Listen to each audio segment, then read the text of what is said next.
मे महिन्याच्या शेवटच्या आठवड्यात आलेल्या अवेळी पावसाने रायगड जिल्ह्यामध्ये भात शेतीवर मोठं प्रश्नचिन्ह निर्माण केलं होतं। भात शेती रुजणार कशी हा मोठा शेतकऱ्याला प्रश्न निर्माण केला होता। मात्र आपण जर शेतकरी पाहिला तर प्रचंड आशावादी आहे आणि त्यांनी पेरलेलं आव्हान आता वरती आलेलं आहे। रायगड जिल्ह्यामधल्या बिरवाडी खोऱ्यात आपण आहोत आता।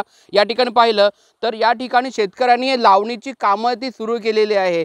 मे महिन्याच्या आपण जर का शेवटच्या आठवड्यात बघितलं तर मोठ्या प्रमाणात पाऊस झाला आणि त्यानंतर भात शेतीची कामं ठप्प झाली होती। कोणत्याही प्रकारे त्यावेळची धूळ पेरणी झाली नव्हती, त्याप्रमाणे आवणांची लावणी झाली नव्हती। त्याच्यामुळे आता भात शेती होणार का हा प्रश्न निर्माण झाला होता। त्याचबरोबर जर का आपण मधल्या कालावधी जर का पाहिलं तर मोठ्या प्रमाणामध्ये भात शेतीच्या जागेमध्ये गवत उगवलं होतं, ज्याच्यामुळे देखील शेतकऱ्याला अनेक समस्या निर्माण झाल्या होत्या। मात्र या सर्व समस्यांवर मात करत केलेल्या प्रयत्नांना आता कुठेतरी यश येताना दिसत आहे आणि कोकणामध्ये भात शेतीच्या लावणीला प्रारंभ झालेला आपल्याला पाहायला मिळत आहे। आमच्या अडचण पेराची अडचण झाली होती, उकळीची अडचण झाली होती, त्याच्यामुळे आम्ही लेट झालो तो। आता सुरुवात केली आम्ही पेरलं उगावलं म्हणून।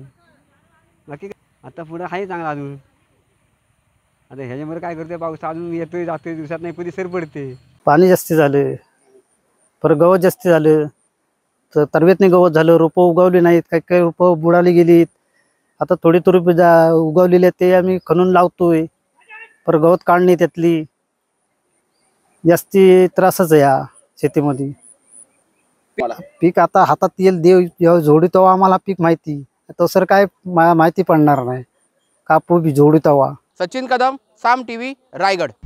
आता isakal.com आहे देशातील नंबर 1 ची मराठी न्यूज वेबसाईट। प्रत्येक अपडेटसाठी isakal.com ला नक्की भेट द्या।